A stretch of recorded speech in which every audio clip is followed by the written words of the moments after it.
Salut Nicolas. Bonjour, bonsoir Christophe. Oui, il fait nuit maintenant. Bah oui, t'as vu c'est bonjour, mais là, bon, la dernière fois c'était bonjour. Bah oui, mais là c'est bonsoir. T'étais plus en avance, là je sais bah pas. Oui, je suis en retard, là t'es le dernier. Ah bah oui, je suis passé tout à l'heure, t'étais occupé, après t'étais pas là. C'est ça, ouais. Là ils sont arrivés par foule, là, mais bah, c'est que des amis, c'est bien en fait. Alors dis-moi, oui. Dans tes îles lointaines et chaudes, un repas de fête c'est quoi? Qu'est-ce qu'on sert? Bah écoute, en fait, moi j'ai créé une recette justement pour un plat de fête, sans penser à du foie gras, parce qu'en Polynésie il n'y a pas de foie gras, mais tu as en fait le crabe polynésien qui se nourrit de coco. Et ben tu vas faire un foie gras avec ça. C'est étonnant, hein? Ouais. Et à travers ça, tu rajoutes de la mangue et tu peux faire un foie. En fait, tu peux faire une entrée, c'est avec l'intérieur du crabe qui est en fait c'est à la même très teneur gras qu'un foie gras, sauf que c'est en fait il se nourrit que de coco, donc du coup la chair est extrêmement tendre. C'est assez, on appelle ça le foie gras en fait de Polynésie, tu vois.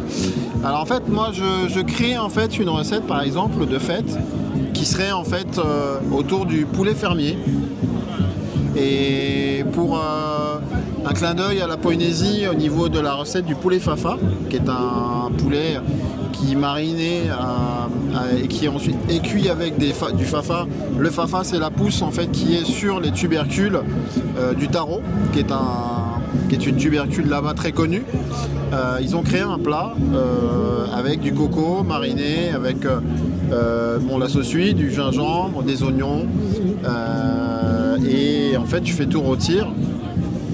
Et puis en fait j'ai créé une ballotine en fait dans ce sens-là, où j'ai fait une farce spécifique avec justement des notes qui me sont propres, où du coup j'ai pris un poulet fermier, je prends le blanc de poulet, je l'ouvre et après je vais l'étaler, en fait vraiment bien l'aplatir, et ma farce en fait je vais le faire avec oignon rouge, je vais prendre du gingembre, je vais prendre du coco, alors des poivres aussi, bien sûr j'ai des mix de poivres, c'est pour ça que je mets les poivres devant ici sur le stand, parce que j'ai le poivre des Vanuatu qui est en fait dans le sud de la Polynésie française, carrément vraiment dans le sud, qui a un poivre vraiment bien spécifique, et puis avec d'autres injonctions. Là j'ai le sel de Bora Bora, de Bora Bora Sea Salt, et puis de la menthe, comme ça amène un petit air plus frais. Et puis le coco, alors un petit peu de crème et jus de soja aussi pour rééquilibrer, comme tu le sais, j'aime bien rééquilibrer avec ce jus de soja le côté gras en fait de la recette. Et puis après je vais faire un gratin avec la patate douce, cette fameuse patate douce que j'adore tant. Et tu vois, j'ai encore fait un gâteau aujourd'hui, mais je n'ai pas fait la même chose. Pas fait la même chose. Voilà, j'ai fait, mais avec une autre recette qui est plus moelleuse, qui a un autre goût, qui va donner en fait des... Et on boit quoi avec tout ça? Bah écoute, on boit du punch. Un petit punch pour changer. Et en dessert? Eh ben en dessert, il y a un dessert en fait, de fête ou pas? Il y a un dessert en fait, on peut faire plein de choses avec des fruits exotiques. Après on peut faire des petites tartelettes exotiques, hein, c'est sûr. Plat de fête, dessert en fait on pourrait... moi je sais que j'ai fait un tiramisu à l'ananas avec un chutney en fait de banane.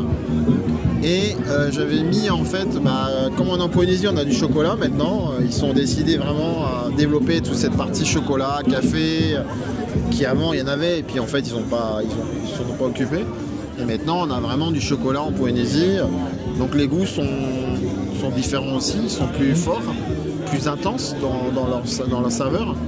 Donc tu peux t'en servir pour mettre des petits copeaux de chocolat après par-dessus ton tiramisu. Et je dirais, pour imbiber les biscuits cuillères que tu auras fait maison et que tu les auras agrémentés, tu auras fait des biscuits cuillères au coco. Voilà. Tu vois, c'est une association en fait ce dessert. Et après tu veux faire un coulis de mangue par-dessus. Donc tu vois, tu as tout le tiramisu, imagine, avec ce tiramisu ou coco ou banane ou ananas. Et puis après tu choisis le coulis que tu vas vouloir agrémenter. Et puis tu auras les petits copeaux de chocolat de Poésie française. Et puis tu peux rajouter d'autres choses aussi. Mais voilà, ça c'est des petites notes que l'on peut faire. D'ailleurs j'ai une petite anecdote. Là, la semaine prochaine, j'ai j'ai une journaliste qui vient en Bourgogne pour qu'on fasse un plat de fête polynésien. Nathalie Sarfati, on va faire, voilà, je vais leur faire une entrée plat dessert de fête avec des notes exotiques, bonnes pour la santé et bon pour le palais, pour le plaisir en fait de manger, tu vois, sans se priver, sans dire ah j'ai pas le droit à ceci, pas cela. Parce que je rééquilibre toujours au niveau du sucre, au niveau du sel, au niveau du gras. Voilà. Par exemple, là j'ai un potimarron, je l'ai transformé en velouté exotique avec mes notes, avec mes poivres. Et puis avec du coco, avec un petit peu de crème, et puis jus de soja qui fait redescendre tout ça, qui lie en fait le goût, qui te permet de manger en étant bien en fait. C'est souvent, quand tu vas manger dans un restaurant, si tu manges bien mais qu'après tu te sens lourd, c'est qu'un déséquilibre. Bah oui, t'as pas bien mangé du coup. Donc ça veut dire que ça va pas. Merci Nicolas. Je t'en prie. Et bonne fête. En tout cas, oui, toi aussi. Et puis à très bientôt. À bientôt. Pour de nouvelles aventures. Merci.